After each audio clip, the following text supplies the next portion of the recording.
pledge allegiance to the flag. I pledge allegiance to the flag of the United States of America and to the republic for which it stands, one nation, under God, indivisible, with liberty and justice for all. Clerk Pittman.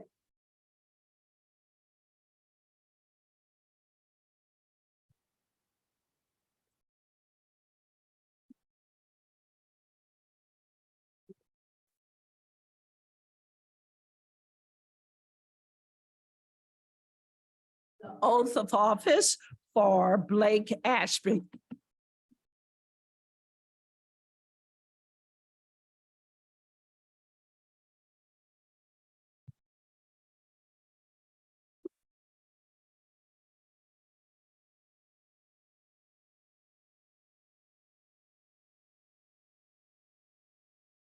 I state your name.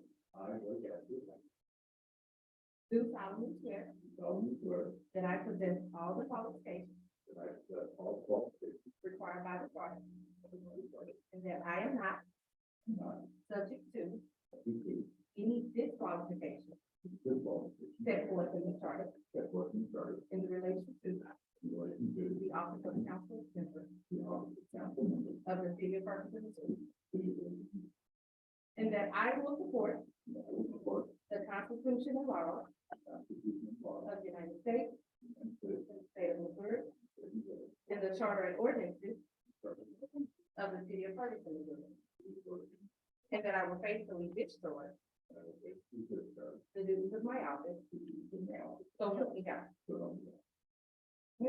Congratulations. Councilman Blake, could you please take your seat? Thank you very much.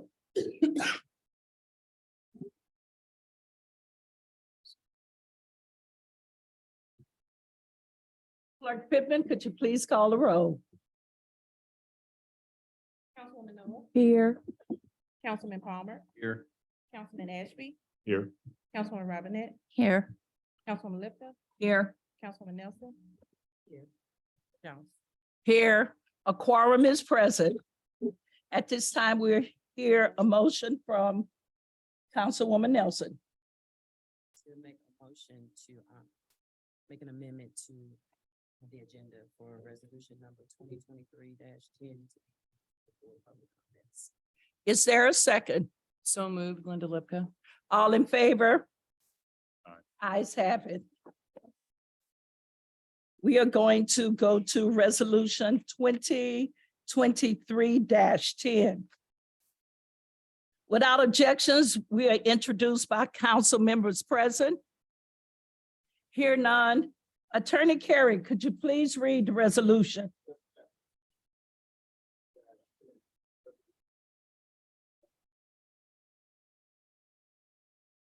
Interim City Manager Hampton.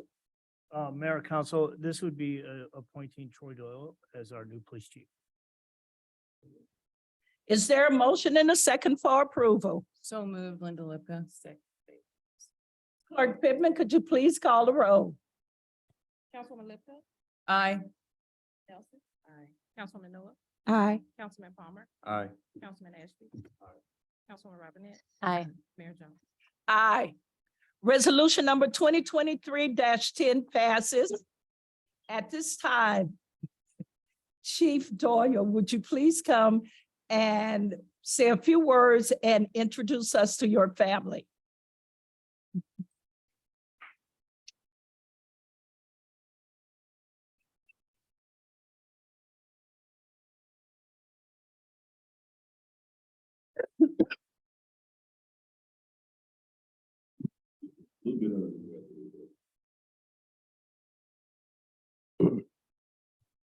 Ladies and gentlemen, esteemed guests, fellow officers and residents of the city of Ferguson. It is with profound gratitude and deep sense of duty that I stand before you today. And I would like to start by extending my sincere appreciation to you, Mayor Jones, City Manager Hampton, the City Council, for placing their trust in me as the new police chief for the city of Ferguson. I am both honored and humbled to serve in this remarkable city. Before I continue, I would like to take a moment to acknowledge and express collective gratitude for outgoing Police Chief Frank McCall. Chief McCall demonstrated unwavering dedication to our city, and his tireless efforts has laid a strong foundation for our police department. His commitment and service to the people of Ferguson will never be forgotten. To my wonderful wife, Yolanda, my children, my parents, your steadfast support has been a foundation of my life and my career. Your love and encouragement and understanding have brought me to where I am today, and for that, I'm eternally grateful. As I embark on this new journey, I acknowledge the pressing matter at hand, which is the consent decree. I understand that's the elephant in the room.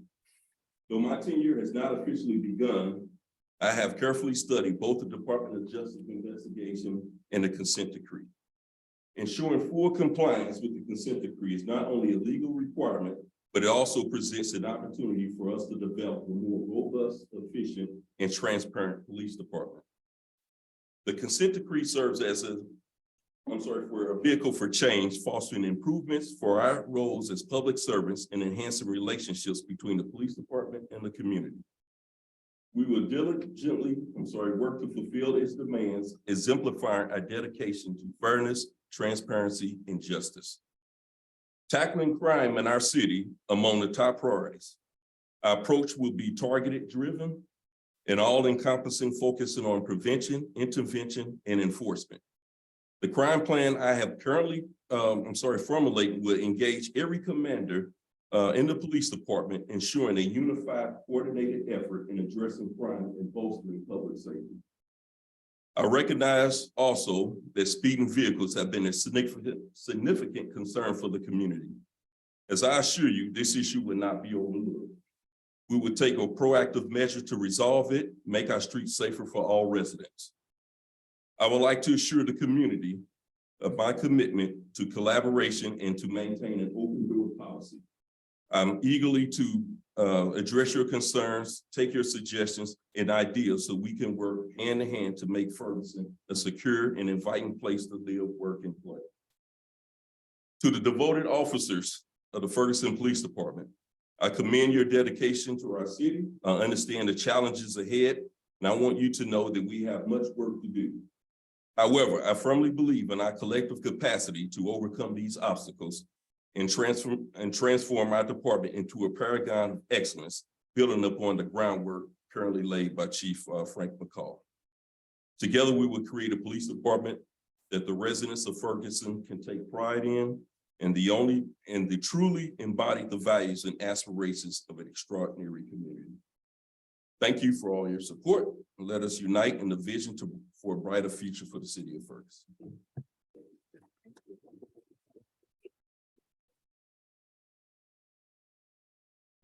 Family up. Family up. I'm sorry. You could bring your family up.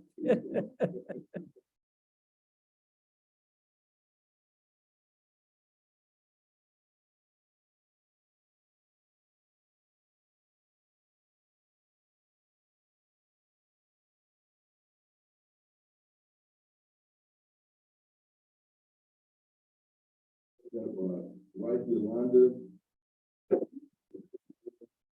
and son Justin, son Christopher, son Ashley.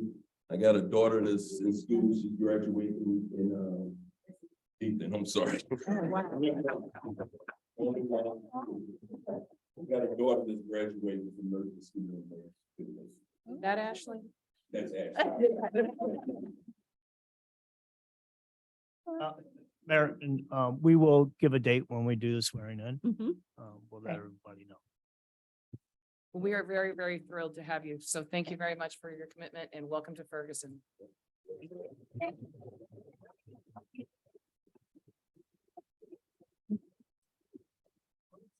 Thank you. Thank you. We appreciate you. At this time, we'll move to our public comments in our agenda. Each person will have 3 minutes to speak. You will be given a 40-second warning, and from there, 3 minutes ending. I'll hit the gavel to let you know 3 minutes, it's over with. Clerk Pittman, who do we have on our agenda?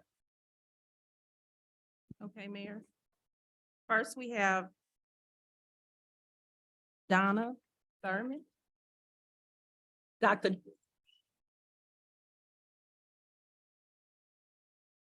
Madam Mayor, City Council, and everyone. Hello, my name is Dr. Donna Paulette Thurman, and I am running for the Ferguson-Florissant School Board. I am an incumbent. I've been on the board for 3 terms. This would be my 4th term. I am a retired principal from the district, worked in the district for 15 years as a principal, and I've 31 years as an educator altogether. My priorities will be safety for personnel and students, teacher retention, student achievement, early childhood education. 35 years I've lived in this community, and my biggest thing is my ministry is service. Service to the community, service to all, and I want to continue that. So I would really appreciate your support. Thank you so much for allowing me a moment to speak and to introduce myself. Thank you. Next, we have Jackie Lewis Harris.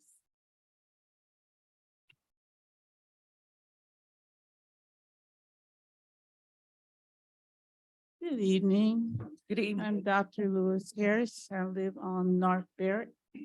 And I have been here over 20-some years. And I'm basically coming up tonight because I'm really worried about Ferguson and how Ferguson's been governed. I watched the council meetings, and last week was the epitome for me because the way the arguments were presented, the way people talked on the council to the general public really lowered the intelligence, the level of logic. I was really struggling to figure out the logic for the decisions that were made. And I really would like to see Ferguson move forward, not backwards. I would like people to be dressed intelligently, not like kindergartners. And I would really, really like to see the best of Ferguson move forward. And with that said, I want to ask Linda Lipka, council lady, about what was the tie-in between the consent decree and mentoring for Blake to come on to the council. Because if you did any vetting on the background, which is still online in Ferguson Truth, he was very much not for some of the things going on with the decree. And I just don't know. I haven't seen any change in his understanding of it or why we're in it. And now he's on council. I would really like to know, what does he plan to do in terms of helping us finish this decree? Because it's not going to go away. And then the way you brought it in, I ran that tape through 3 or 4 times, trying to make that connection. So I'd like to ask that question. I want to see Ferguson move forward. I didn't put my money here, didn't move here for it to fall apart. Thank you. Thank you, Dr. Jackie. Elder Annette Jenkins.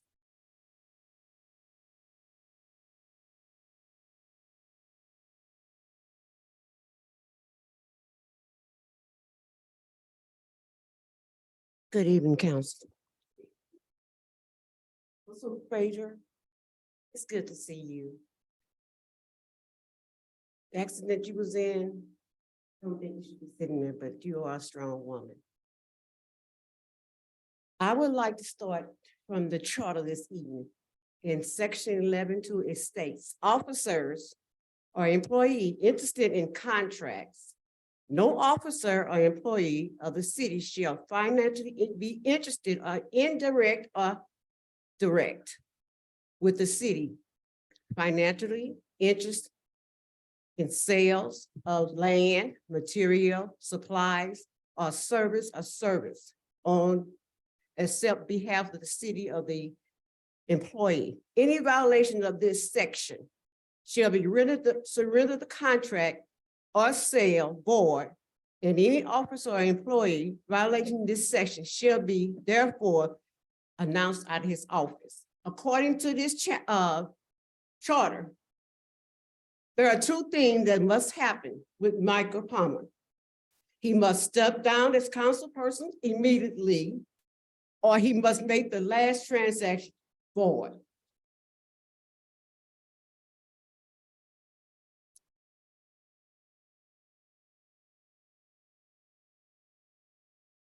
Thank Laverne- you. Laverne Mitchell.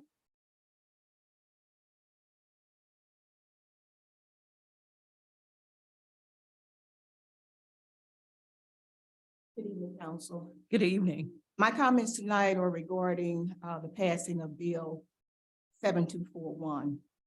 In passing this bill, the council is in violation of the charter, section 11.2. Council, we cannot bend the rules for certain people or certain situations.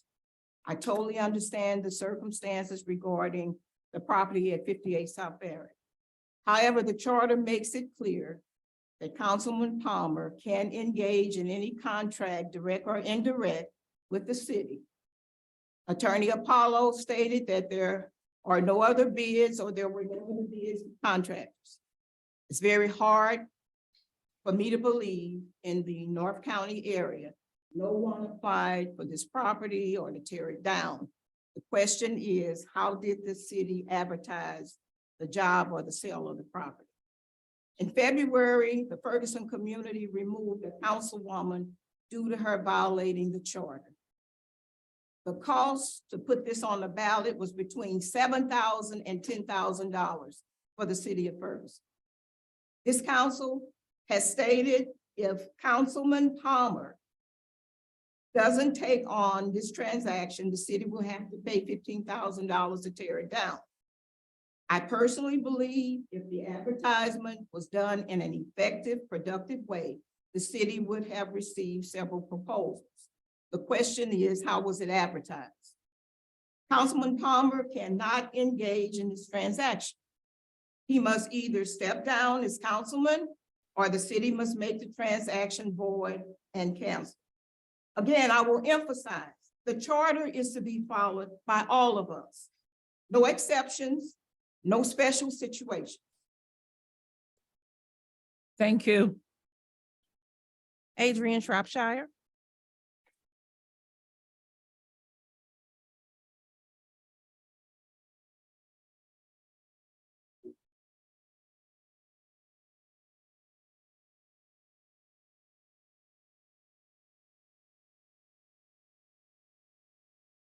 Good evening, council. Good evening. Evening, citizens. First off, I want to thank all the women. So this is, it was Women's Month. This is, I think it is. And I want to thank you all for being here representing our city and doing a job that a lot of people don't want to do. You know, we can sit on the bench and pretend we want to do it, but maybe we don't really want to be here. So it's a task, and I appreciate you coming out and doing what you have to do. Getting on with business, I gotta hurry up here. Ethics. Moral principles that govern a person's behavior or conduct of any activity. Moral, an adverb, with reference to principles of right and wrong behavior. I think I heard Apollo say something about morally. Well, you could be morally right, or you could be morally wrong. And I think in the situation, how the council, or not so much the council, but how the facilitator got lost and got lost out of the rules of Robert's rules. Nobody got nominated. None of the nominees for the chair got voted on. I've been in the union 32 years. I've been in the business, union organizing. I know Robert's rules. I've been in the MPSC since it originated. That's what we go by, Robert's rules. And I think the city really looked bad by not interviewing every person that wanted that seat. It looked very shoddy.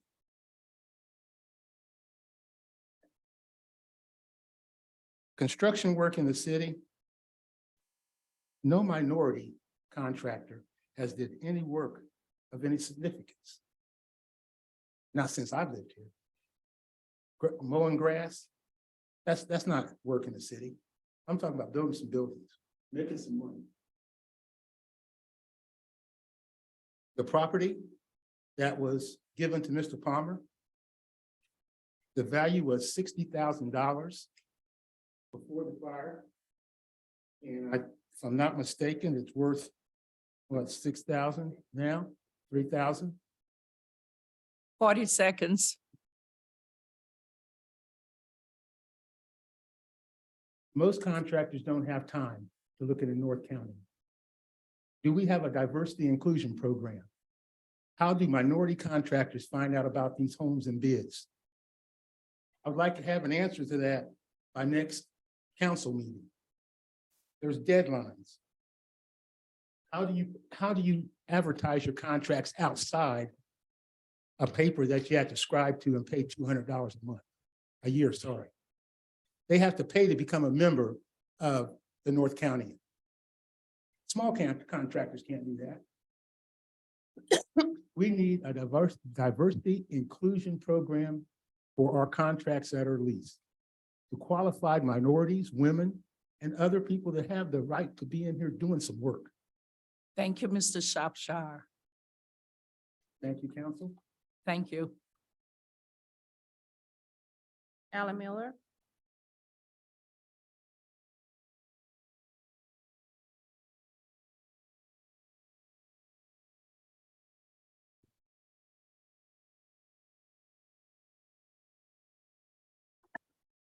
Good evening, everyone.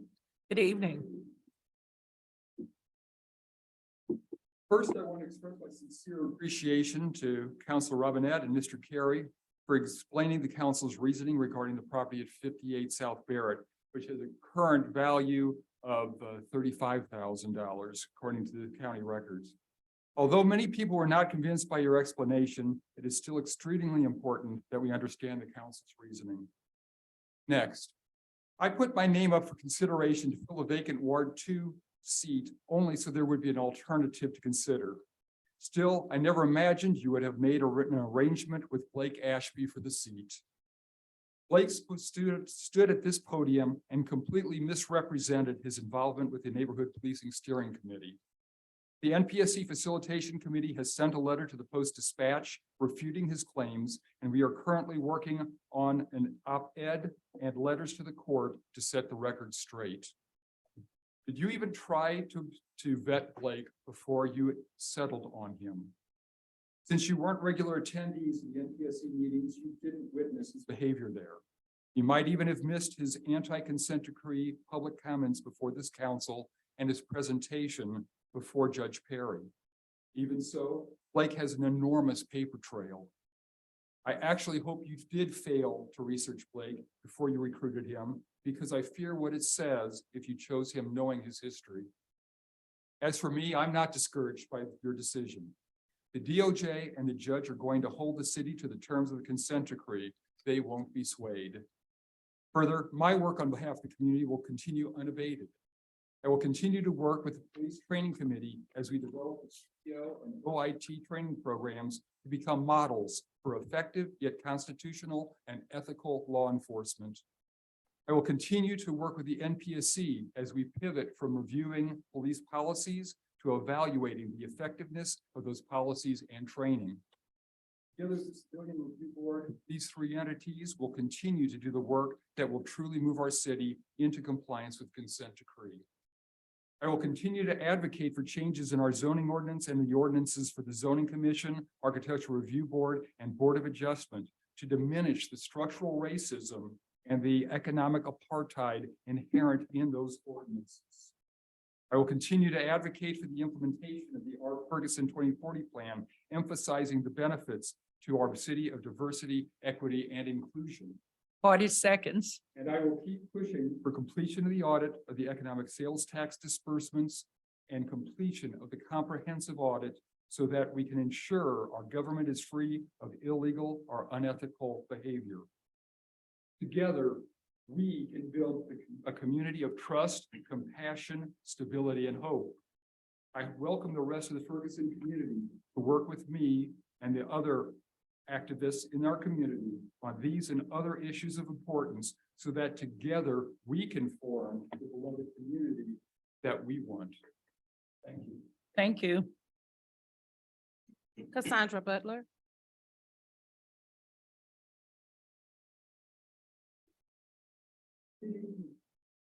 Go back to read what I just. Good wrote. evening. Okay, because I left my notes at home. But I just want you to know, good evening, council, that I see you. I see you. We've always seen you. Just because we haven't responded to what we've seen before, now for 2014, that was because we have found it difficult to organize collectively and have our voices heard. But that changed when Ferguson earned being a party to the consent decree. We had force behind our grievances with the DOJ and a federal judge. Yet this council continues to show that they have little respect for the spirit of the law. What is morally right. And you prefer to work by what you can technically get away with. And you think that's winning. We see you. It wouldn't hurt you to tighten your ethics code. Rather than consider this, the council chose, rather than consider choosing to, you chose not to revisit the ethics codes every year. And you did it in a gleeful manner. Like, you don't need no stinking ethics codes. Then we have our city lawyer twisting and turning to explain how the council can give their co-member free property. And you gave no consideration to some other outstanding candidates for that second ward opening. I just want you to know, we see you. We see you. Thank you. Nick Cassaw.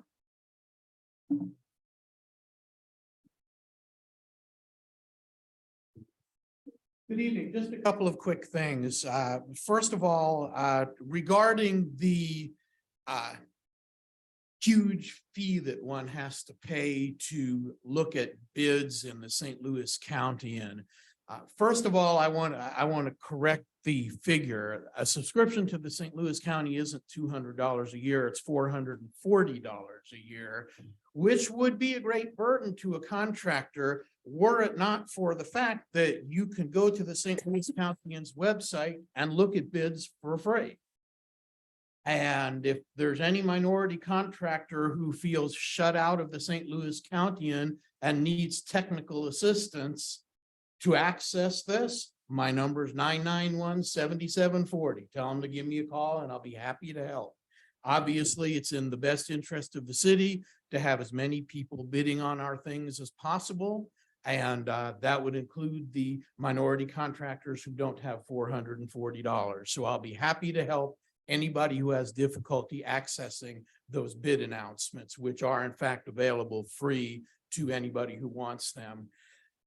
I also want to, I want to welcome Chief Doyle, but he's gone. We really did get a superstar in here. It's like the President of the United States retired and came back to Ferguson and decided to run for mayor. And as chair of the Traffic Commission, I'm very encouraged to hear that we finally have a police chief who believes that we can stop speeders, because that's not what we've been hearing for the past several years. And that's not what we've been seeing out in the street. So when the new chief starts, I'm looking forward to a big change here in Ferguson where people won't be afraid to pull out of their driveway. He has a tremendous resume and a long history, both in St. Louis County and particularly in North County. So I'm hopeful that he serves us well. Now, that being said, it would have been nice if we had had some sort of public process leading up to his appointment. And there may have been behind the scenes reasons why that couldn't be. I don't know.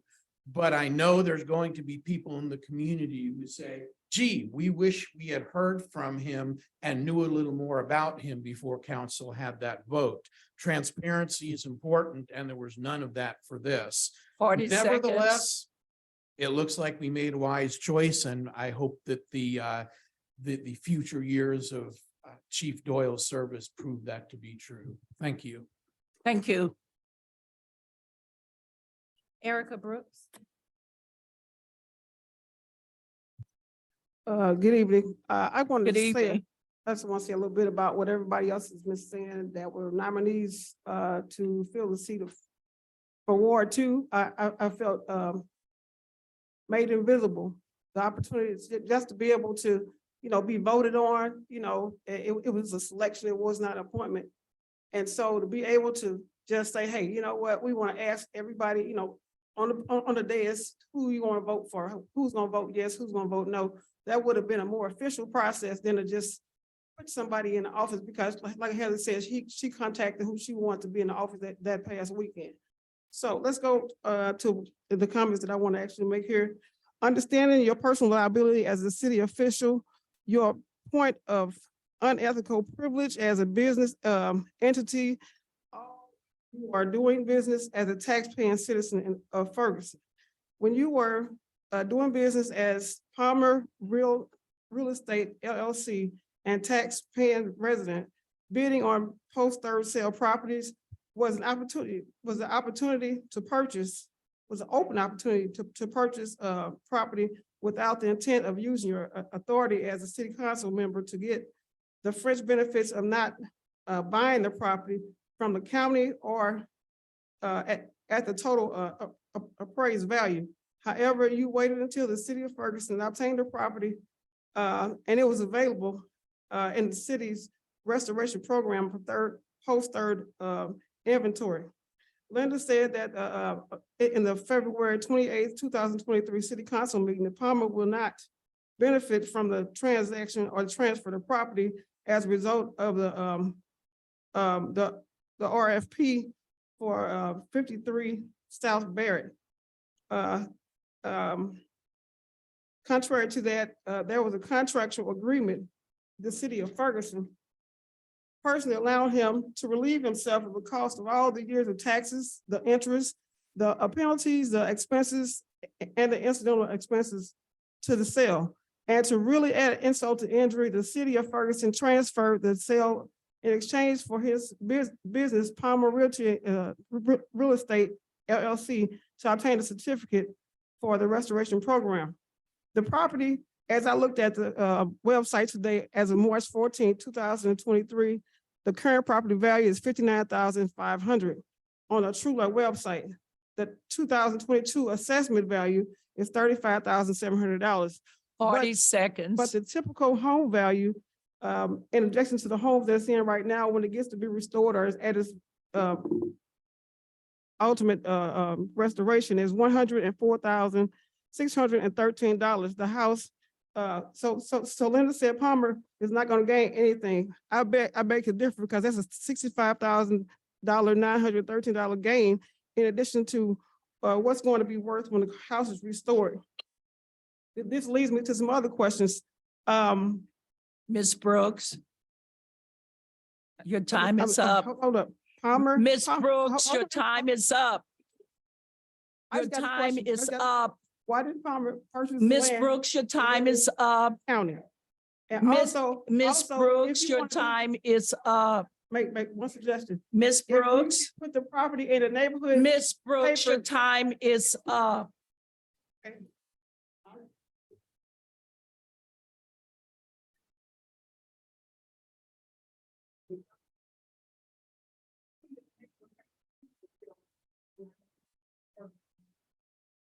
Mayor, I don't have anyone else signed up. Don't have anyone else. Do not. Our public comments section is over. We move to the next item on the agenda, our manager's report. Interim City Manager Hampton, we ask for your report at this time. Yes, Mayor, Council, pleasure being here tonight. First off, I'd like to congratulate Troy. It'll be a big welcome to the city. I just a few updates before I get into bringing a couple of the department heads up. And so I know there's been questions about Versailles Apartments. They do have a new management team. They will be on site starting next week, which will help the residents themselves at the facility. They are making big strides in getting the place cleaned up and more livable conditions. Also, we had a fatal accident this past week with a hit and run. We are looking into the lighting in the areas of Florissant Road, West Florissant, Chambers, Hereford, and all that to see if we could potentially get with Ameren and do a light study for the community. We're also going to get with Corey Gilbert, the Public Works Director. He's going to have a person on overtime or work nights rather, and drive the city to see which lights are out and to take care of that. So we are also meeting with Rebuild Together next week to see what we can do together in some of these areas with the housing. So with that being said, if anybody has any questions, I'd be happy to answer. Otherwise, I'll move on to our police chief's comments.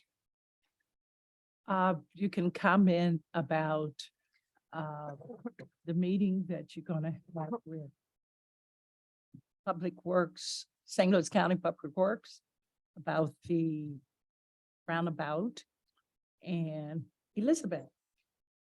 So we have just set up a meeting. I reviewed Eric's letter that he sent, and we are now just going to meet next week. We're talking about the commitment from the city on the roundabout.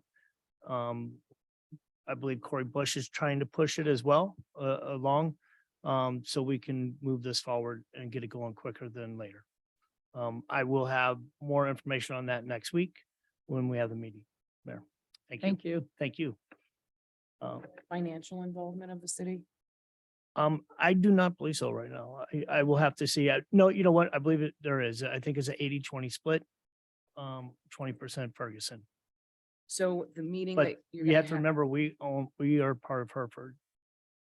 Right. So I was just wondering, that conversation, will that include conversation about the financial split, seeing if there's any possibility that this could be 100%? I will try to work that. Oh, yes. Yes, we will. Well, we I'm will- just we- hoping. We will do the best we Yes. can Oh, to do that. yes. Okay. Thank you. All right. So first I'll call up interim police chief, Harry Dilworth, and he'll give a police report. Dilworth.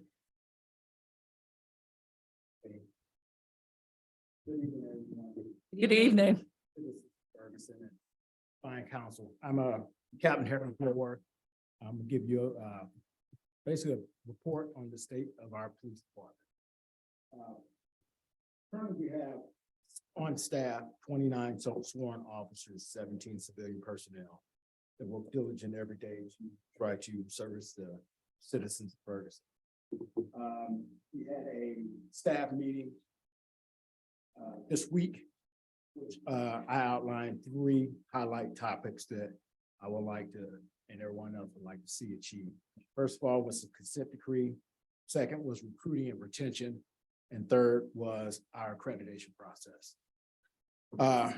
For us, our consent decree, I sat down with the entire command staff and members of the Ferguson Police Department, and we outlined a plan to try to accelerate us getting through this consent decree. First and foremost, it's going to take a lot of teamwork and a lot of hard work. With the numbers that we currently have. I've outlined a plan to whereas different members of our current staff will take different segments of the consent decree and break it up to whereas 1 or 2 people are not trying to digest the entire plan. Second of all, Well, second topic is recruiting retention. We put together a recruiting plan to whereas we acquired 8 current officers and we're breaking them into 2 teams to do robust recruiting throughout the state. Currently, we have 2 members. There are 2 cadets that are in our police academy. There are soon, knock on wood, soon to graduate in June. And today we had a very good interview with a current cadet that's in the academy that's looking forward to working for our city. She went on a ride along, she met our officers, and she was very impressed with the professionalism which our officers and our police department displayed. So hopefully she will be vetted thoroughly and make it through the process and keep our fingers crossed. We gotta take and count the little small victories. We would be having 3 officers be starting in June. Finally, our accreditation process. Accreditation process has been diligently going along. We are now in our self-assessment stage.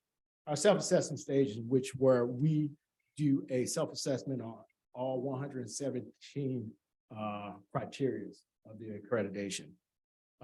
Right now, we have assessments team that are looking at us remotely at all of our accreditation requirements.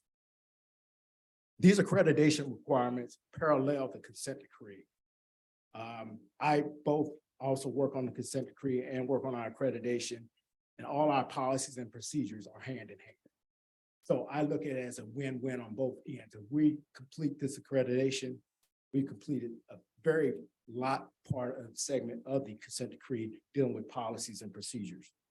We went through 1 year of being in compliance, so that's an initial accreditation requirement once we complete it. The big question is, hey, we're gonna get finished with that. Knock on wood, this year, we should be completed. It was 1 year off from our projected date. I projected we'd be done in 3 years, but so far we've accomplished it in 4, pending that got 1 person working on different projects in different areas. I would like, first of all, thank the council. Thank you. Thanks to the citizens for giving me this opportunity to lead the police department in this very short term. But I've reached my 30-year mark back in the 2nd of this month. So I've been here, you guys, 30 years. No. All right. I still got a lot of life left in me, and I'm still want to see these top 3 things achieved: consent decree, recruiting and retention, and this accreditation process. So with the help of our current staff and myself, we definitely keep this for you guys. You know, I'm not one to make a lot of promises to say, hey, we're gonna do it in this time frame.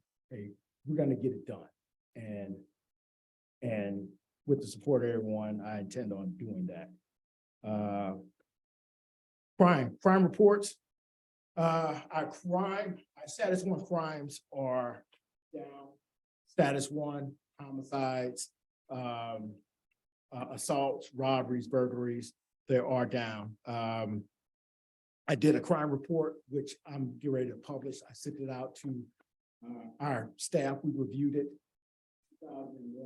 2022 traffic report, which shows our accidents are down, I believe, 13%. We have initiated a mobile response team. Mobile response team is a team that goes out every week and they address different parts of crime in Ferguson and or speeding. So that team has been out weekly, and we have, I believe, we've been submitting reports to the traffic commission team on their efforts and try to curtail it. So it takes time. We get out there to try to educate the public on, hey, you don't speed. In cases we do, yes, we do issue tickets when we deem it's very necessary, but we're actively out there trying to curtail the speeding. In reference to the unfortunate accident, I believe, the contributing circumstances that led to that lady's death was not, speed contributed. It was, dark lighting conditions, dark clothing, and those considerations. So, we saw video footage and speed was not a contributing factor. A lot of times inattention and it's poor lighting conditions. So I went around, council person, showed them the hot spots in the city, which areas need to consider with more lighting. And finally, I think, that's the end of my report. If anyone got any. Councilwoman Noah. All right, how are you, sir? Fine. I just have two quick questions. Yes, ma'am. The first question is, have you or FPD staff had an opportunity to inquire about the steering wheel locks that Kia and Hyundai are offering? Yes, we have. We've been asking around for different organizations to see if we can acquire them, and they are all out. We've been trying to educate the public on doing everything by, if you own a Kia, unfortunately, ladies and gentlemen, car theft zone. And these guys, we're recovering stolen cars from different agencies, different municipalities every day. And we, today, St. Louis County crime suppression team was out. They arrested 3 people that jumped out of 2 stolen vehicles. We're diligently trying to curtail this. I'm just gonna say, if you own a Hyundai or a Kia product, try to safeguard as best as you can. Park another vehicle in front of it, lock it in your garage. But as far as steering wheel locks, they're out. And we're trying to acquire them, but as soon as we do, we're gonna definitely put them out on our Facebook, let residents know that we do have these devices. Okay, thank you. The second question is. Councilwoman Noah, would you move your mic closer to you, please? I'm sorry, and you see I don't know what happened to the second, thank you for that. The second question is, how should the community access the latest FPD press release? How do you all, I know that you all post them on your Facebook, well, not Facebook, your social media, but is that the best way that the community can access the press release? That's the most expedient way that I can see it getting it out to a vast group. Us emailing everyone probably not get us out as quickly as it is, but if you have any suggestions on how we can expedite getting it out, definitely take that into consideration. Okay, so that is something that you all will do. You will email the neighborhood associations if we send the email addresses. Okay, Just need to add. okay. Yes. What we can also do is, we'll give them to Octavia, and then that Octavia also can put them on a website, and we'll get all the associations emails to Harry as well. Also, Harry, with the Thank you. locks that Ms. Noah is talking about, are they they're not 100% foolproof, right? They are beating the system. Yes. Brought that up. We've had several encounters to where we made arrests of individuals that were in stolen vehicles. And in those vehicles, they have large bolt cutters, which they are cutting the steering wheel and or the lock. This last group of kids we locked up, yeah, he had a big yellow set of bolt cutters, probably about this tall. And we're cutting the locks off the vehicles. We're trying. We're making arrests every week, and we're recovering cars every day. But it's just one of these national things, you know, we got put on social media.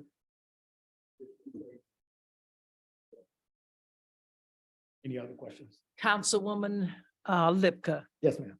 I'll also add, before I go to my question, that there was actually a story tonight on the national news that states are now putting lawsuits up against Kia and Hyundai because of this situation. So it's a nationwide situation that's now deeming legal action. I know that in the past, when Nicole was here, we had a section of the website that you could go to and you could see the progress of the consent decree. Could you remind the citizens how to get to that? Because I've had a lot of people say, well, nobody knows. Well, you do know, it's out there. but I think it would be really helpful if you could explain to us how to get to that information. Yes, it's on the Ferguson City website. It should be under a block that says consent decree. And it gives you like almost a live play-by-play on where we at and where it's in reference to training, development, implementation of different aspects of the consent decree. You can basically almost follow it to whereas when a policy is created on the different groups in which it goes through and it goes to the Department of Justice, goes to the police department and comes back for final review and then it's published for everyone to see. And then it's also tracking the training that officers take on those policies. So it's on the website. I will definitely get with probably Ms. Octavia and Ms. Betty to make sure that that is up to date. It's there. Thank you. You're welcome. Anyone else? Okay. Councilman Blake. Good. How you doing? Thank you again for the tour. 3 new officers, wonderful. How are we doing on attrition? Have we lost any officers this year? Okay, our attrition. At one point, we were slated to lose 4 officers in 45 days. And that was, we were counting, we were looking at that because officers were, it's a recruiting game. Every day, you know, officers get advertisements on their phone for different agencies. Fortunately, we only lost 2. Correction. 45. Yes, we lost 2. We lost 2 officers within those 45 days. The 2 officers rescinded their applications, actually turned down their jobs from other agencies probably within the last 2-3 weeks. And they came to me had a personal conversation about me and my current position and said, hey, Chief, we're gonna stick with you and ride this out. So I took that to heart because I've been with these guys I've been here 30 years. A lot of them, I believe I'm older than some of them, but yeah, they want to see us, see me ride this ship out. So I was thankful for that. So the attrition rate has stopped. Usually if officers, we get phone calls from different agencies and they'll say, hey, we're doing a background on one of your officers. Knock on wood, I have not had that phone call within the last 30-45 days, which is good. And people are actually applying more. But I got a favor to ask you and the council and everyone here out here. I got hired 30 years ago by word of mouth. And a lot of days, social media, people look at the phones and they can see advertisements. Well, I'm sending out a challenge to all the citizens and Ferguson Council. Publicize your local police department. It's by word of mouth. If you tell 2 people, that 2 people would tell 2 more people or 5 people, it goes a long way. When someone walks up to you and say, hey, why don't you try applying for the Ferguson Police Department? Go down there, give them a try. And then they might probably tell you, well, you know, I might have done something in the past. Come on down. Hey, talk to us, do a ride along. If you want to see what the police department is about, do a ride along. Publicize that. Get the young people involved in their community, involved in law enforcement. The young lady we interviewed today stays right down the street, right in Calvin Park. I met her at a recruiting event. I met her at her academy, and she gravitated right away to our police department. She had her application in. Matter of fact, I think she's being sponsored by another police department, at which time she's going to probably hopefully give them a letter and say, hey, I want to go with Ferguson. So we have a lot to offer, and we have a lot of opportunity for you to get in this law enforcement field. So I'm just asking everyone, hey, talk to someone, promote the police department, promote the city so that we can get more qualified, vibrant officers that want to serve this community. Councilman Palmer. I agree with you. There's opportunity right around the corner more often than not. I know a resident of Ferguson who makes 25% less than our officers make, and they're a police officer with over 10 years experience. So if it doesn't exist already, maybe human resources in the department could make a very brief one-page flyer that shows all of the great things about working here, the pay rate, the levels of advancement, the fully funded pension after 8 years, vacation time, personal days, and all that. And then maybe do some, as cheesy as it sounds, maybe a brief excerpt of 1 or 2 sentences from other officers who work here, why they like working here. And then if you get that to the community, we could put that on social media. We can put that out in a press release, and that might really help if we have something to give, that would be helpful. Well, I'm glad you mentioned that. Our recruitment team has already initiated their recruitment flyers, all the pamphlets and stuff like that. We just got to get them vetted by HR, and they will be out. I want to say by next week, they will be out. And definitely our pay is comparable with any other agency. And we have a lot to offer. Thank God. We got new vehicles. We got officers that are smiling now. So the morale is very good. And we're looking very forward to working with you. Chief Doyle, I've known him for a while. So I am very, very excited about him taking over the reins, and I can sleep at night. Councilman Blake. And when we were driving around, so I had a misunderstanding about what would disqualify you from being a police officer. And you made the point that even if they've gotten into a little bit of trouble when they were younger, depending on the situation, they still might be able to join the force. Definitely. Is that going to be part of the materials you're handing out? Because I think a lot of people have the same misperception I had about, what disqualified you. Yeah, there are certain heinous crimes that, of course, will disqualify you, but something that you did, a stupid mistake you did years ago when you was a kid, does not necessarily disqualify you. We will definitely vet you. We definitely will continue the polygraph, the psychological evaluation, definitely the interviews to vet, to get the best of the best. Some people won't make the cut, but the majority will. Just give us a chance. Ask us. And you'll be surprised. You'll be surprised. I mean, yeah, we definitely open our doors. Right. Thank you. Thank you. Okay. No, Nope. I just Thank said you, Harry. I'd like to call Lita Murray up. She is our Human Resource Director.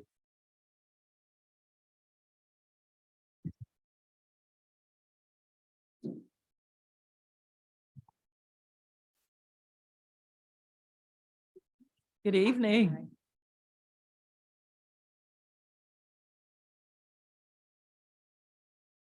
First, my name is Lita Murray, specialist for the city. I think this is the first time. Would you mind? Better? Yes. Great. I am, of course, Lita Murray, excuse me.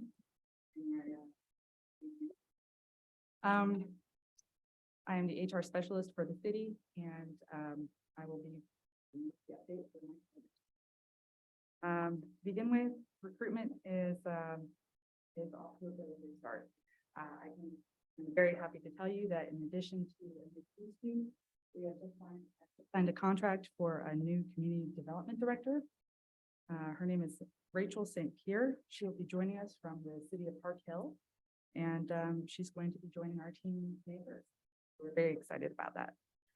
In addition, we have other recent new hires would include one full-time assistant clerk, one full-time maintenance worker, 2 full-time firefighters, 1 part-time clerk typist for our public works department, and 1 full-time recreation supervisor as well. In addition, recruitment for our seasonal staff for this coming summer is already underway, and we are currently sending people to training, which is great.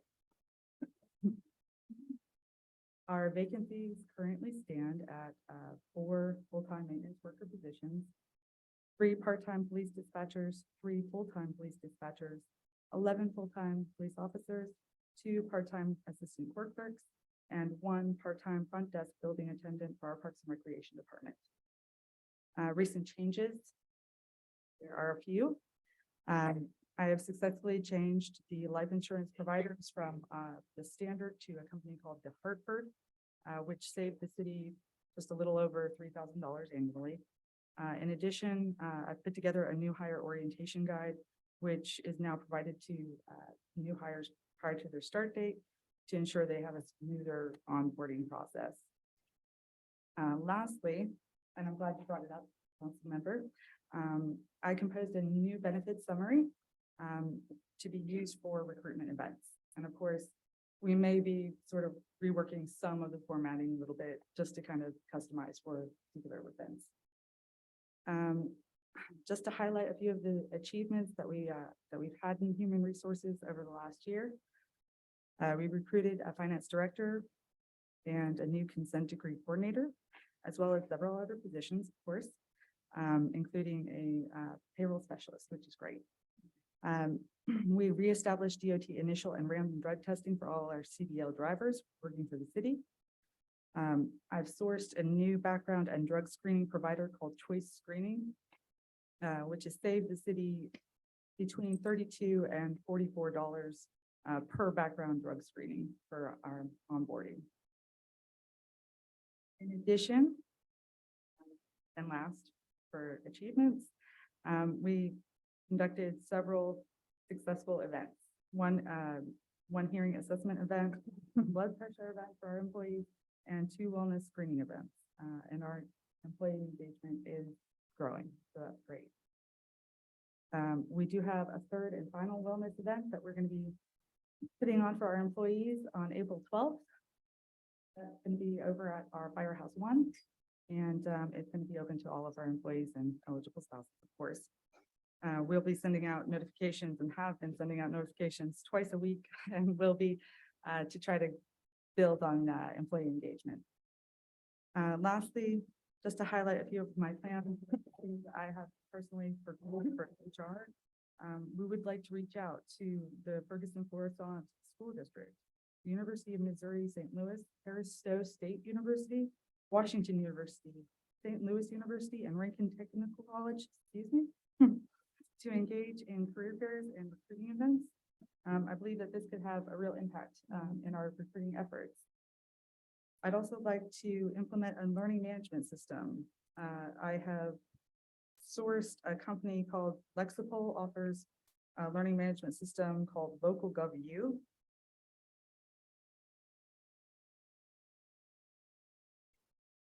Excuse me. To allow us to assign and track standard training. This is something that's been brought to my attention by all department heads. And I think it's real neat to all of our staff, both seasonal and permanent staff. Just to make sure that, you know, we're keeping up to date with our trainings and even being able to get refresher courses annually. The learning management system will come in at $30 per employee for a 12-month access and an additional one-time $300 setup fee, which brings the entire plan to about just under $5,500 annually. So it's really not too bad considering. And just to put that into a little bit of context, another learning management system that we're looking at with Prior Learning, their quote came in at about $15,000. So it's a much more reasonable and affordable LMS system. And then the last thing, another potential change for our department, my department, may be a change in the finance and HR software. We're still awaiting sort of final budget approval and looking at that. But if it were to happen, of course, I would be looking at our HR, our current processes, and what changes need to be made to customize the software to meet our needs. Currently, that's all I have at present, and thank you so much. Thank you. Does anyone have any question for Ms. Murray? I don't have a question. I would just suggest, you know, you've got some great ideas of the reaching out to the different colleges. I would also suggest, I saw a story today, Lindenwood is going aggressively into technology and IT. So that would be a partnership that they are actually actively trying to bring communities and corporations into. And I would also say the Cortex part of downtown has some very interesting programs that they're working with cities, as well as an organization called Rung for women. So there's quite a bit out there. And then there's some coding too that I will get the name of that company, but they do free education and then they do a lot of placement. And so they are looking for partners in placement. So those are some additional areas that might bring in some interesting skills. Thank you very much. You're welcome. Anyone else? If not, thank you. Thank you. All right, thank you, Lita. And tonight, my final guest that I'm bringing up to you is Tanya Weber. She is our court administrator.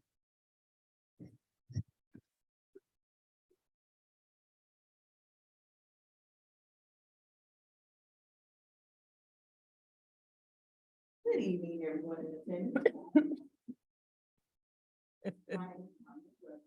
As our city manager just said, and I am the court administrator.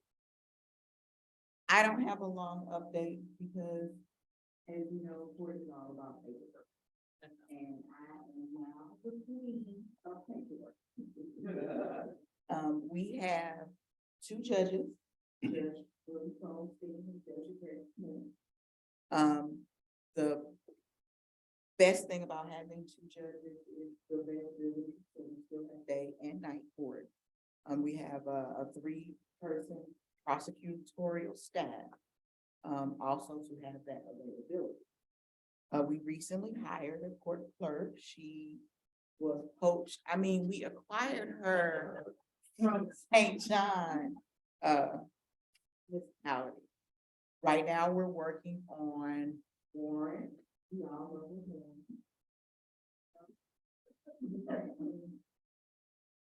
Okay, so we're working on Sheriff Warren. Luckily, this time of year is a really financial gain because a lot of people choose this time of year to get their priorities together and pay their fines because some mean lady, I mean the court administrator, put holds on their license.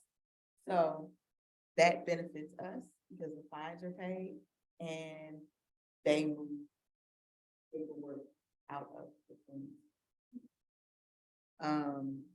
We also have been working with consent decree compliance. We have been working diligently. So we've been working very hard at getting all the required paperwork up to date. There have been changes with our system. We got under the consent decree. We have two not onboarding, but 2 different systems that hold our records. So the older files are actually paper files. And the newer files are paperless. So working in systems, changing information, how payments are made, we're updating all that information to make sure that under our consent decree that everyone has the right information. That's really all I have. Are there any questions? Thank you. That concludes the manager's report. Thank you. Thank you. At this time, we move to our special presentation, the annual Twilight Run. Dwayne James, the Honorable Dwayne James, past council member Ward 2.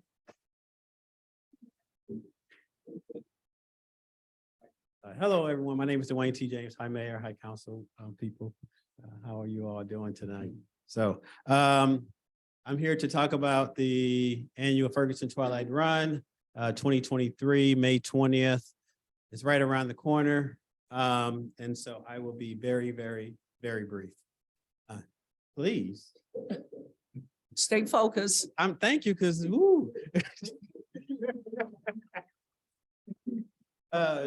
let's go with the slide. Yeah, please. Thank you. All right. The 14th anniversary is May 20th. Events this year include the 1 mile fun run, the 5K, the 10K, and then we also have a virtual run option as well. The run is actually hosted by Live Well Events, which is a nonprofit in the city. And then proceeds from the run actually benefit local organizations in the community in North County. Next slide. And so some of the experiences is professional time by Big River Running. It's a closed course, which makes the run a little bit more fun, and then also, of course, safe. There's team discounts, so you can bring your family and friends to the experience as well. All the participants get a running shirt. There's a finisher medal for everyone that actually finishes the 1 mile, the 5K, the 10K, and the virtual option. There are awards for the top finishers in all the age categories. Cheer stations and water stations along the route help the participants get up that hill or basically get around to that next mile. Beer and root beer samples are provided by Ferguson Brewing. And then we also have food for sale, but we also advertise to local restaurants along our downtown as well. And then healthy vendors are at the finish line. And we do have a free concert for all participants as well. Next slide. And so some of the highlights, since 2010, there's been close to 18,500 registered participants. That first year, they mentioned that we would only get no more than 50 participants. And look at us 14 years later, 18,500. I do say we, because all of us have participated in this to some degree. We also have 126 that's currently registered for 2023, which is a little bit up from last year. And then through our virtual option, last year we had 20 states that were represented. So that means that 20 people across the United States. And then we also have people that were in the UK wore their Ferguson Twilight Run shirt to actually participate virtually. My hope and my goal is to 1 year actually get all 50 states to basically participate in some way, in some regard. So if you have a family member or a friend that lives in another state, they don't want to fly in on May 20th, they can always participate virtually as well. I tell my family that, oh, I won't be here. That's okay. Right. Option. That is okay. We have distributed over 100,000 to beneficiary organizations in North County. So the requirement is that that organization has to be a nonprofit or have to be a fiscal agent or have a fiscal agent. And they also have to provide healthy options for individuals, residents, participants in the North County area. We have been a 5-time winner of Big River Running Company's Best Neighborhood Support. That is because the neighborhood does support the regard. And then we also were the 2018 Runner Choice Award as well. Next slide. So the course route. And so it's a lot of words up there, but we are going back to the 2018 course route, which included the 1 mile, the 5K, and the 10K. We added the 10 mile. Last year, we moved things around because of COVID, but adding the 10 mile basically stretched the volunteers and also stretched our police department as well. And so we're moving that back just to the 5K and the 10K. And so with that, going around the Old Ferguson East and Old Ferguson West neighborhoods, we're all crossing over Hereford and Chambers on Elizabeth. We are in communication with the police department in that regard, just to see if that is a good option. And then going along Elizabeth and going into the Hunter's Ridge area, and then also the other Eastleigh, Cold Coaster, and Sandringham, I'm saying that wrong, area as well. So, all right. And that is on the website, just in case people want to see that as well. So the request of the city and of all council members and staff, course approval, ensuring that that course is okay. There's potholes that continue to come up, just making sure that we fix those potholes right before the race, because we don't want anyone to trip or hurt themselves. But then that's also coordination with St. Louis County, because some of those routes are with St. Louis County. So we're in constant conversation with county as well with our permit. Personnel support, public works, police, fire, and ambulance have always been supportive, but just asking for that continual support as well. And Parks and Rec. I do not have Parks and Rec up there, and Caitlin is going to kill me. So Parks and Rec as well. Application approval, we did submit the application. Use of insurance policy, if possible, we also have an insurance company that we can use as well. The mass mailer, we've used that in the past to get postcards out to our residents to let them know that the run is coming. And then additional requests, contact with possible sponsors. It's always a good thing to sponsor the race, sponsor this community event. Approval to place information signs in right-of-way. That includes that right-of-way between and the street, just to ensure that we can actually put signs along there to let people know that the street might be closed or the race is coming up. Sharing of any social media posts. That is not just from a city standpoint, but it is all council members and staff as well. A like gets us so far. A like and a comment and a share. Woo, we're cooking now. Cooking with chicken. Good old chicken grease. I'm sorry. I'm hungry. Okay. Also, notices through the mass notification system going out to all the participants on the text message, or also the email system, just to let people know again that the race is coming up.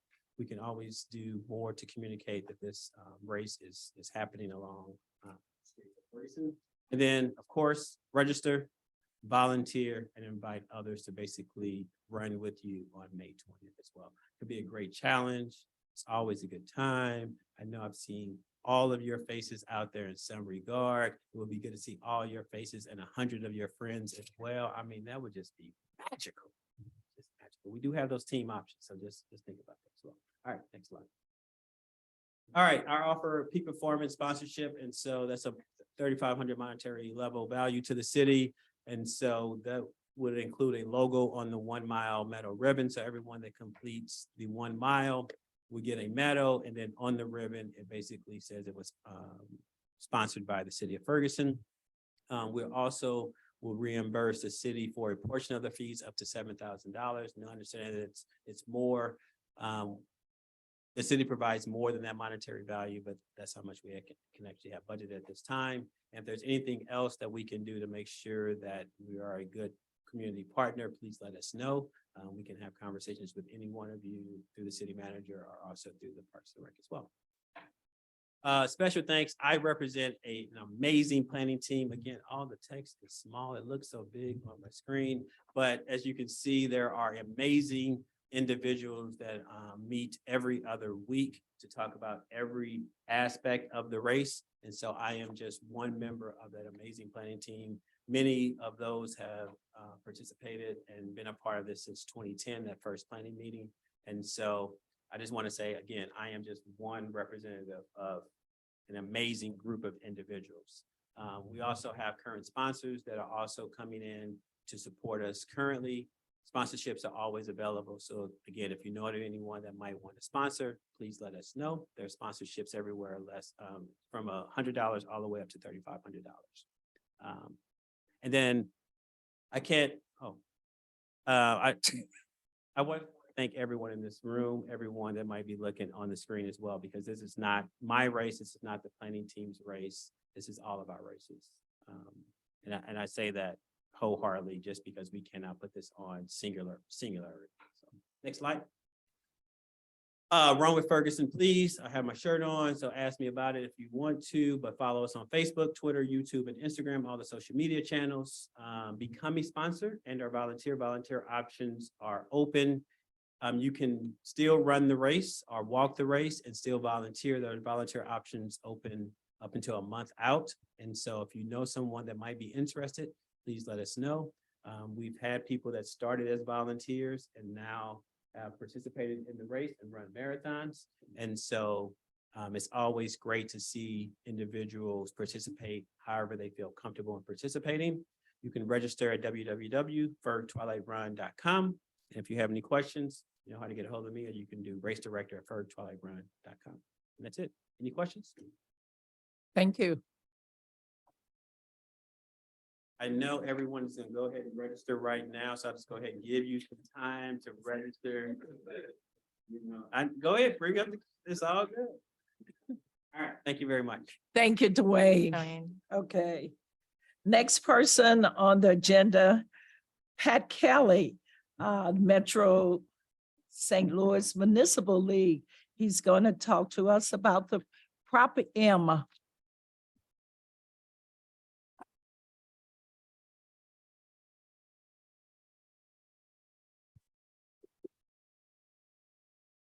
Mayor, Council, it's great to be here tonight. I appreciate the opportunity to talk to you for a few minutes. I'm going to do two things before I start on Prop M. One is congratulations on your new police chief.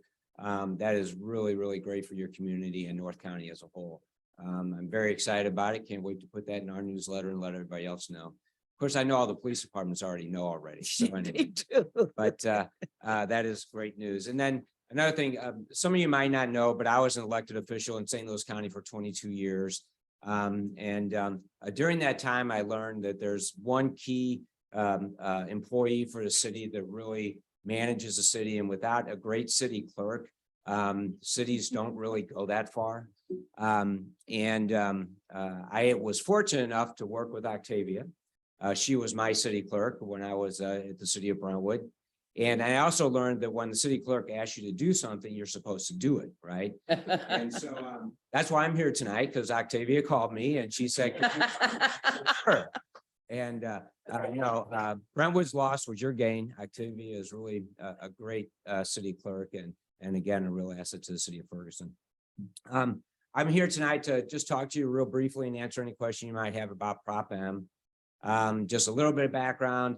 Last year, the voters approved Amendment 3, which was a constitutional amendment that allowed for the sale of recreational marijuana in the state of Missouri. I will tell you, I was opposed to that on the basis of they used a constitutional amendment, or the sale of recreational marijuana is now in the state constitution. That's not what our constitution is for. And I'm going to explain that just a little bit deeper in a second. But when there's an issue with it, if you need to change it now, you have to change the constitution of the state of Missouri. So you have to go back to a statewide vote in order to change something that's in the constitution. It really wasn't meant for things like this. And I'll again explain that in just a second. The Amendment 3 says that municipalities in the state of Missouri, first of all, the state of Missouri has a 6% sales tax. That was in the amendment. So right off the bat, there's a 6% sales tax on recreational marijuana. It also said that municipalities in the state of Missouri could have a 3-cent sales tax if approved by the voters. It also said that counties could have a 3-cent sales tax if approved by the voters. Now, but right now there's a controversy because the drafters of the amendment, of the constitutional amendment, said that, well, we only wanted the counties to be able to have the 3-cent sales tax in unincorporated areas of their counties, not in the incorporated areas of the counties. Well, there's the amendment was poorly written. And I can tell you right now, it's going to end up in court. So, and it'll probably be once the elections are over. I can tell you St. Louis County intends to, they're putting it to a vote as well. They have a recreational marijuana ballot initiative on. It's also Prop M.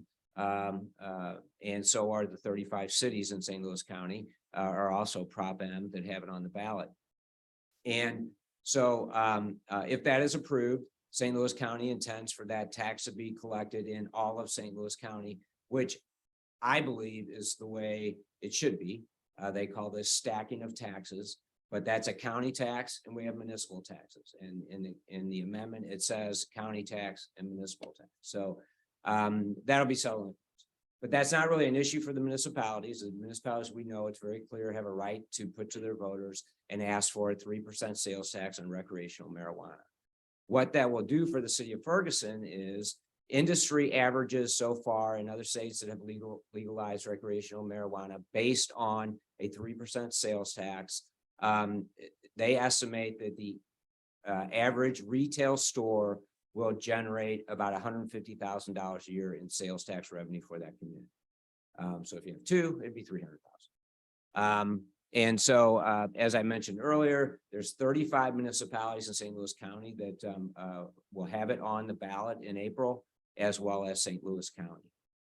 What I had passed out to you is a flyer that Ferguson actually, Florissant actually put together for their Prop M. Sorry about that. And I helped them make some edits to it and take some things in and out. There's still one line in there that I would take out if I was publishing this. I will tell you that it's information only is what the city can do. I think that I also recommend that you have anything that you publish for information is approved by your city attorney and let him make the final decision. The one line, just to give you an example, that I think can be a little bit misleading or say that it says there is no cost to residents not making purchases of recreational marijuana at the local cannabis dispensary. Well, that's a given, but it also kind of says like, well, if you're not going to go there and buy it, you don't have to pay the tax. So, kind of go for it kind of thing. So you don't want to even be that close to something. So with that, I mean, I think it's pretty straightforward. It is a new tax. I will tell you that just so you fully understand, your local taxes will be collected at this dispensary just as they are today for any retail facility. This is an additional tax on marijuana. I will tell you also that, so the general public knows, cities will have additional expenses for having dispensaries in their community. There will be added security.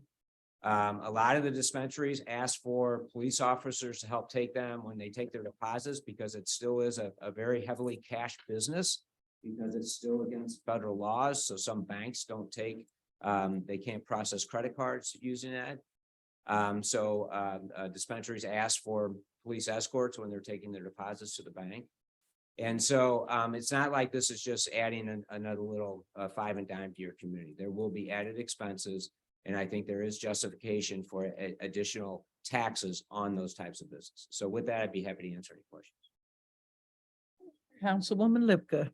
So the way it reads right now, to make sure I understand, so there's an automatic 6% sales tax. So that's already on there. State, correct. And then the Ferguson can do a 3%, and then county is saying they can do a 3%. So if everybody gets approved, the guy who goes in to buy his recreational marijuana is paying 12% tax. Yes, actually more than that, because it's paying the local taxes too. So it would be also the regular rate, which if you take into account the state 4 point whatever, the county 3.25, and then your local taxes is going to be an additional 9 cents. So it'd be closer to 19 cents.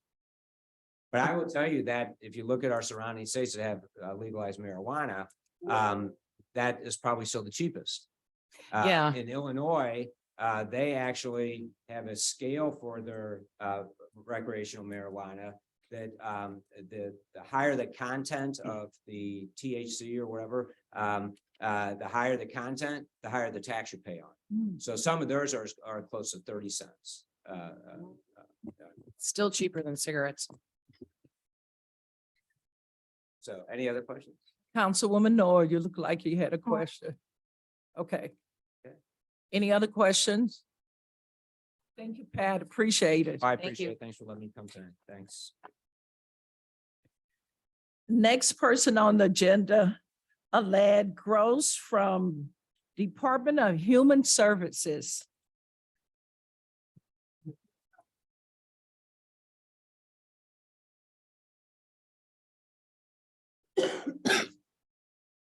Everybody. Good evening. I'm not really from the Department of Human Services. I've been sent here as tribute by the Department of Human Services.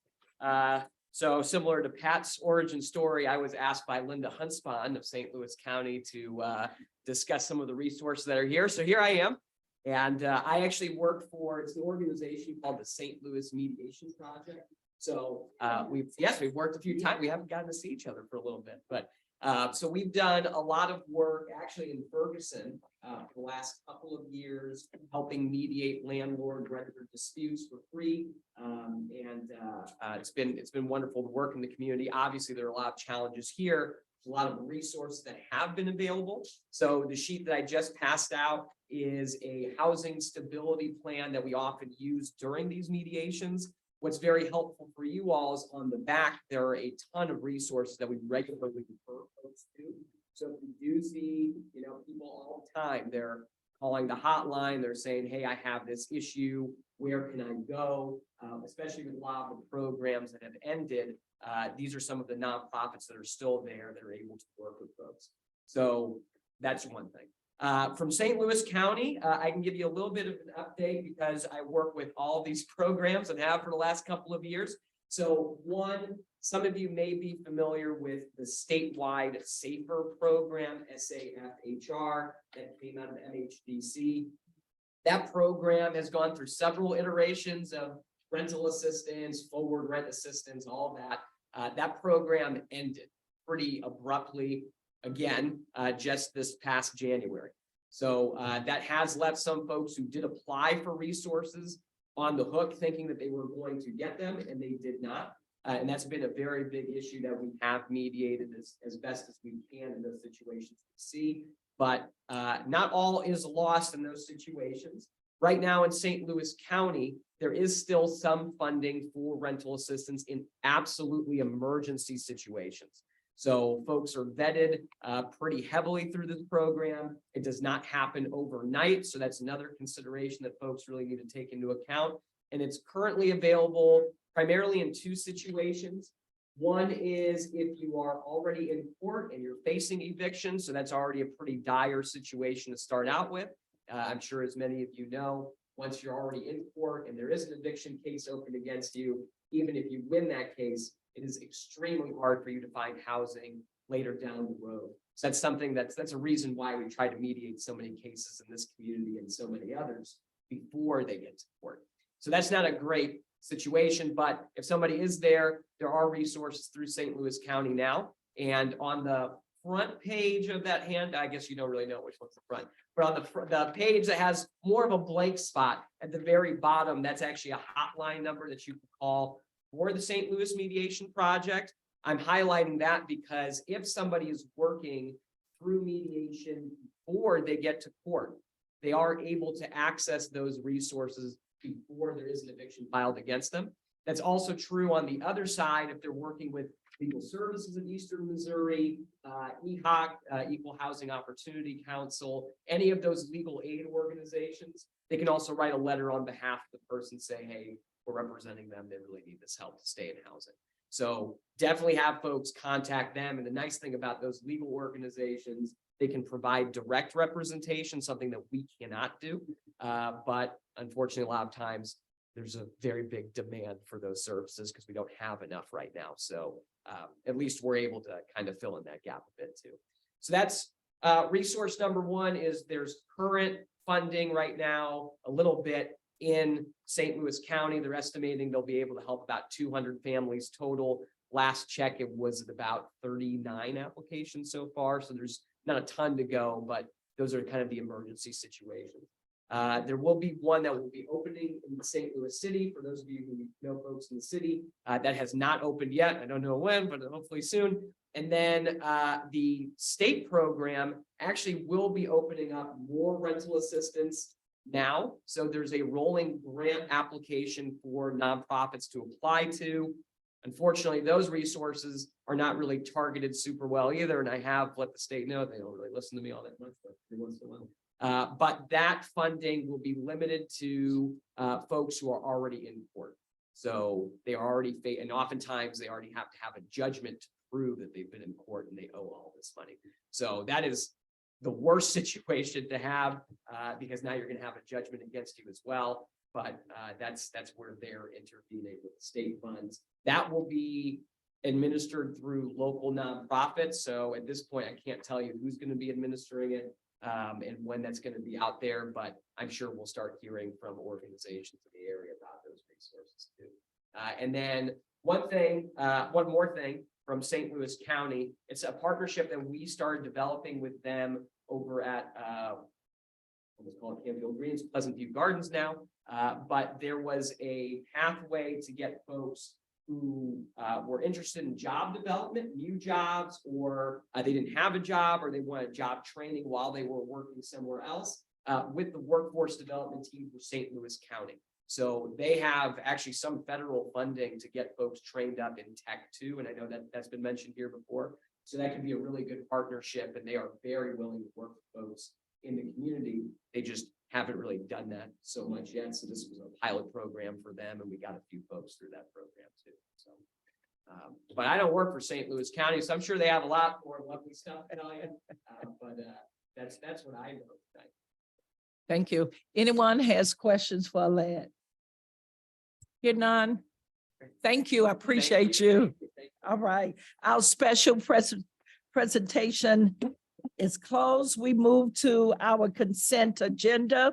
The City Council meeting minutes our regular meeting for September the 28th, 2023, and special meeting minutes for February the 28th, 2023. Are there any corrections? Here none, I request a motion and a second to approve the minutes. So moved, Heather Robinette. Second, Laquita Noah. All in favor? Aye. The minutes are approved. We move to boards, commission meeting minutes. We have minutes from CRB from March the 6th, 2023. Request a motion and second to receive and file the minutes.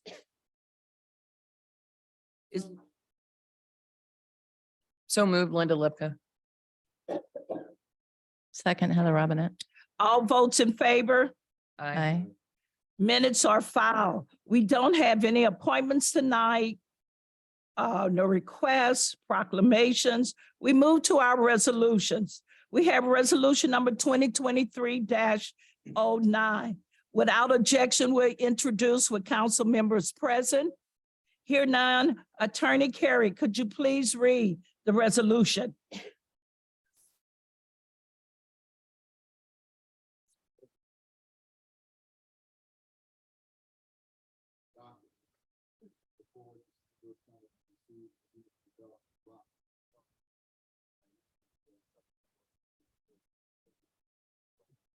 Interim city manager.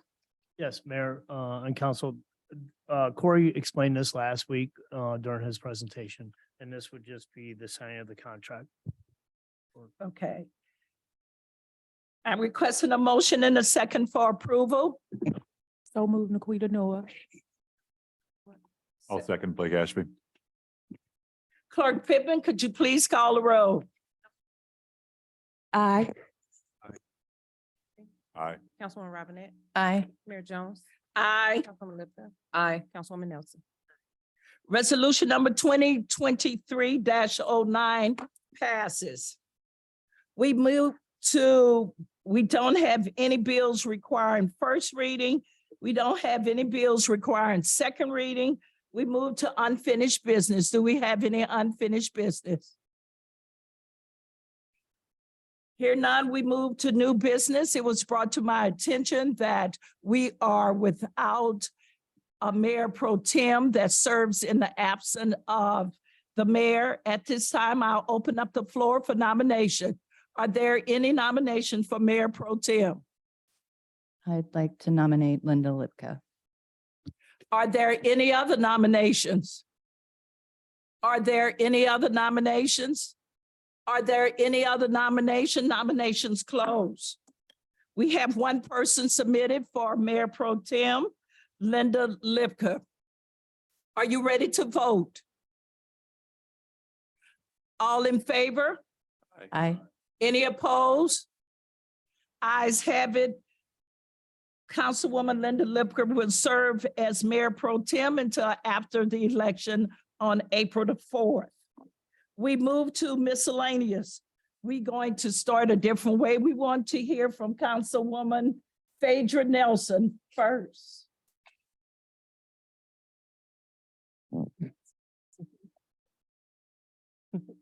You special to us. That is true. Very much so. We thank God you are here. Me too. Definitely.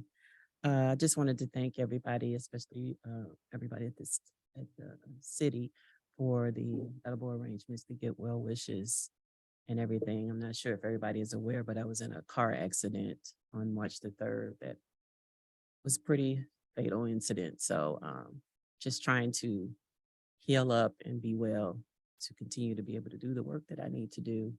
I also want to congratulate again Chief Doyle for being on the joining us here in Ferguson, as well as what's I gonna say?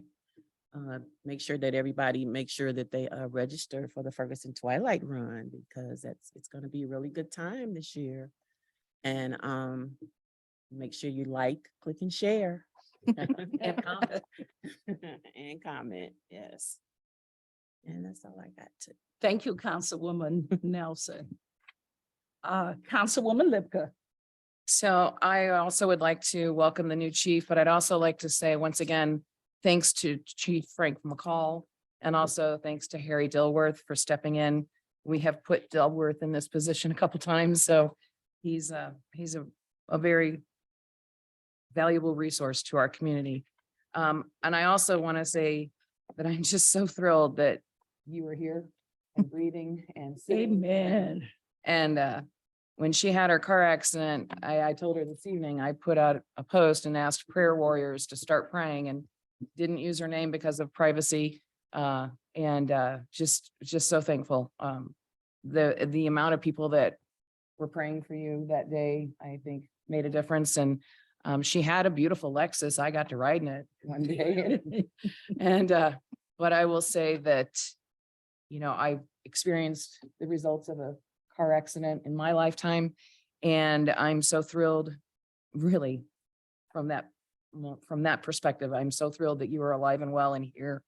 And I would also recommend, if you buy a car, make sure it's not a Hyundai, it's not a Kia, but it has a lot of airbags, because that's what saved her life. And that's what will save your life. So that being said, I also want to thank all the departments' reports tonight. It was really awesome. I also want to thank the presentations. And is Dwayne still here? I might be a walker. This not a runner, but and I also want to thank Chief Hampton. He's really stepped up, and since he's been in the position that he's been in, a lot of people made really snarky, negative comments. Oh, here we go. Blah, blah, blah. And he has really just done a phenomenal job. We've got great hires. We've got great momentum. We've got great morale. You've got department heads making presentations tonight. This is the movement forward that we are really looking forward to continuing and growing on. And I just want to thank you for that leadership. So, and for those of you that had questions and comments directed toward me tonight, I will do my homework. I will sit down and I will try and get back with you. And yeah, we'll go there. And I'm glad you see me, because I see you too. Thanks. Thank you, Councilwoman Lipka. Councilwoman Robinette.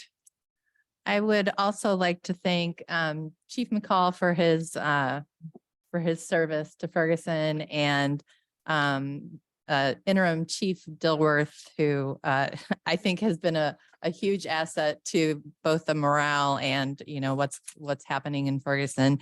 And to congratulate and welcome Chief Doyle. I have heard nothing but great things, and I have high expectations for him, and I'm sure he'll live up to them. So I think we are on a good path forward. And Councilwoman Nelson, I echo, thank you. I'm so glad to see you here tonight. That was such a wonderful sight when you walked in. And I wish everybody a happy St. Patty's Day. Please be safe. And that's all I have. Thank you, Mayor. Thank you, Councilwoman Robinette. Councilman Blake Ashby. I want to say, thank you, first of all, to the council for appointing me to the seat. And I know there are lots of questions and, lots of concerns in the population of Ferguson. I'll do my best to be an open door and to answer any questions. Also want to say thank you to Chief McCall. At a time when we needed stability, he gave us stability and he did a nice job for us. And, very much looking forward to Chief Doyle also. I would be remiss if I didn't thank my wife for being supportive and putting me in a position to do this. And she's left already, but I know she's watching at home. And I also want to say a few words about Tony Burrow, because when I was considering taking this position, I have to say, I thought about a few of the times that I called up Tony to offer her my opinions on the city. And she was always very gracious, and she always talked about anything I wanted to talk about. And, frankly, she did a great job of representing the second ward for a long time. And she was one of the rocks that has kept Ferguson moving forward. Just a wonderful human being who cares about people, who cares about God. And, this is a hard job to do, and it's hard to please everybody. But Tony Burrow, to her credit, kept being Tony Burrow through the whole time and was always true to her principles. And I got to say, she did a great job for the second ward. And I hope that I can fill her shoes. Thank you. Thank you, Councilman Ashby. Councilman Palmer. I appreciate all the residents, employees, and council that came out for the cleanup on 270 this past Saturday. We put a dent in it, but there's still a lot left. So I believe there's already a tentative date set for April 8th for another cleanup and similar in the area. It'd be good if more people showed up. There's quite a bit to still do, and apparently more has been dumped since then. So there's also a volunteer event this weekend coming up. There's a Mulch Madness event through Parks and Rec where they're going to mulch 4 parks throughout the community and then provide lunch. So I think there's free T-shirts and free lunch, and they're doing 2 parks before lunch and 2 parks after lunch. So there's concern that people might not be as willing to volunteer after lunch. So I did sign up today at the rec center, and they gave me my T-shirt and said, show up. We could probably use help all day, but specifically we're concerned about after lunch. So I'll be there all day, but I encourage anybody else to show up too. Thank you. Thank you, Councilman Palmer. Councilwoman Noah. Thank you, Mayor. Phaedra, good to see you again. Like everyone else said, just thank you, staff. Don't forget about the Ward 3 neighborhood meetings. North Hills will meet this Saturday at 10 a.m. via Zoom. South Central Ferguson Neighborhood Association meets every 4th Thursday of the month at 6 p.m. Zoom. Southwest meets every 4th Monday, Zoom. Forestwood Neighborhood Association, which is shared with Wards 1 and 3, meets at 7 p.m. at Emmaus Bible Chapel, 900 Highmont at Hornet, excuse me. And the consent decree hearing is Monday. So hopefully we'll see, residents there because there is a ride provided. And thank you, everyone be safe. Thank you. Councilwoman Nelson and Lipka, you say y'all forgot something. Yeah, we did. Totally forgot about. You go ahead and talk about your section. Cleaned up area and a couple of residents. We tackled the Starbucks Black area, Oaks. Black Oaks area right there where they really have totally used it as a dumping ground. They continue to use it as a dumping ground. I did get out there and try to help with some cleanup on Saturday, and then I've been informed that it's been back with more dumping put out there after all the work that everybody did to help with cleanup on West Florissant on Saturday. So that's really kind of sad to hear, but thank you to everyone that came out and helped volunteer to clean up our city of West Florissant, that area, which is really it's really looking like an eyesore, but it really looked well after we did all the cleaning. Thank you to everybody. And so while she was over there, which by the way, she was out there after the car accident, she shouldn't have been. But she was out doing her part. I was working with Mike Palmer, and we were over working on Somerset and the Goodwill area and the pond. And it was funny because we were the only two over there, and we're picking up, and Chief Hampton came over, and I'm like, we could really use more help over here because I should have taken before pictures, but we ended up having about 12 to 15 people in the area. We got it pretty much all cleaned up. There's one section that's under a thorn bush that we can't get to, but we pulled out 30 tires. We pulled out a wheelchair. I don't know if there was anybody in it when it went into the lake. I've had that question asked many times. We pulled out a grocery cart, and then bags and bags of trash all around the lake. So it looks really, really good. And I hope it doesn't, I don't know if the dumping happened over there too, but once you put that time in, you take a lot of pride in it and you take some ownership in it. So hopefully the next time we'll have more and more citizens coming out, because as you clean your city and you take that ownership, you'll actually start sticking up for your city and saying, you can't throw that in my street. So, but it starts with you taking ownership. So come on out and own the town. Thank you. Oh, one last thing, the Mulch Madness, the 2 parks after lunch are Lang and Nesbitt Newton. So please don't leave us high and dry. Thank you. Clerk Pittman. I actually do have a report this time. First, the city participated in the 14th annual Shamrock Ball this past weekend. It was on Saturday, Saturday, March the 11th. And it's a benefit to help the Valley Industries in Hazelwood.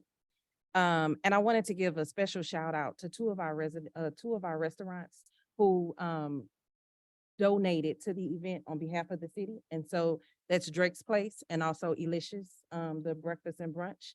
And so, and with the hope is that it would bring traffic to the city. So I did want to give a special shout out to them.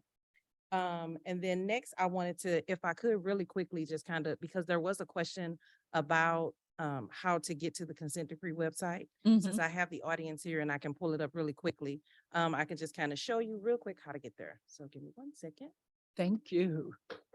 While she's doing that, I also want to say that our mayor was acknowledged and notarized or not notarized, not the, you know what I'm trying to say, acknowledged and given notary to the fact that she is our first female mayor in Ferguson, and she was honored at the event. Yeah, and I had on a sharp hat. That's what I heard. I was coughing up a lung that night, but I heard your hat was fun to have. Okay. From our homepage, if hopefully everybody can see me, from our homepage, we actually have a button for the police department over to the side. My screen is just kind of small because it's, you know, going through so many different channels here. But if you click that button, it'll get you to the police department. And when you scroll down, here's the policy center. And this just kind of talks about when he talked about where the policies are for review. The last one expired February the 20th. So that date is there. And this is where we keep that information. And then also over to the side, the consent decree. Here's all the information here regarding our consent decree. So go ahead. Isn't there, I remember when Nicole was showing it to me, there was like a screen that had like, it was almost like a chart that had. So you're looking for the interactive dashboard. Okay. 1, 2, 4. There it is. There you go. And so if you click the dashboard here, then it gives you, these are the actual policies here. That's it. Yep. But when you were talking about the ones to review, when you have an opportunity to review the policies and comment on it, that's where you get to the policy center where it had the deadline, like the last one was February the 20th. So I just kind of wanted to point that out while we had the audience and that question was raised tonight. And Mayor, that's all I have. And in the meeting today. Thank you. Thank you. City manager. The only thing I have is I know we cleaned up West Florissant, but we will be in all 3 wards. Code enforcement is taking that project on, and they will be the ones that organize cleanups. Thank you. Attorney Carey. Okay. I just would like to say I'm really thankful and grateful that Phaedra is here tonight. When they called me, everyone was up in hysterics and I couldn't even think of her daddy's name to get him. I just realized the name was Nelson, and we managed to get her father and her mom over to the hospital. So I'm just grateful that you're still here. I'm just truly, truly grateful. The cleanup was phenomenal on Saturday. We ask that you please come out and participate in the mulching of the parks, because those parks services our children. And just want to share, the St. Louis Post-Dispatch recently printed an article on the 6 suburbs named the best small towns to retire in Missouri. Ferguson is on the list as number 2. That's great. Behind Creve Coeur, there's Jennings, Overland, Town and Country, Warson Woods are also on the list. And I quote, some of the suburbs have at least a cost of living standard for retirees around 12% below the national average, end of quote. My second item is attention. We need your attention. We need your action. Please contact Senator Brian Williams to vote no on Senate Bill 131 and all bills exempting food from local sales tax. Our best estimate is that Ferguson stands to lose about $2 to $4 million in taxes. The bill will significantly reduce revenue for every municipality in the St. Louis County. Pool tax reduction. We are in the pool tax. Prop P, which is our public safety, sales tax reduction, and local sales tax. If Senate Bill 131 passes, how would Ferguson make up the lost revenue? Call Senator Brian Williams' office in the morning. His telephone number is 573-751-4106. Once again, Senator Bryan's office number is 573-751-4106, and insist that he vote no on Senate Bill 131. I'd just like to say thank you to Troy Doyle for selecting Ferguson. Chief Doyle has a track record for working toward a safer community for all.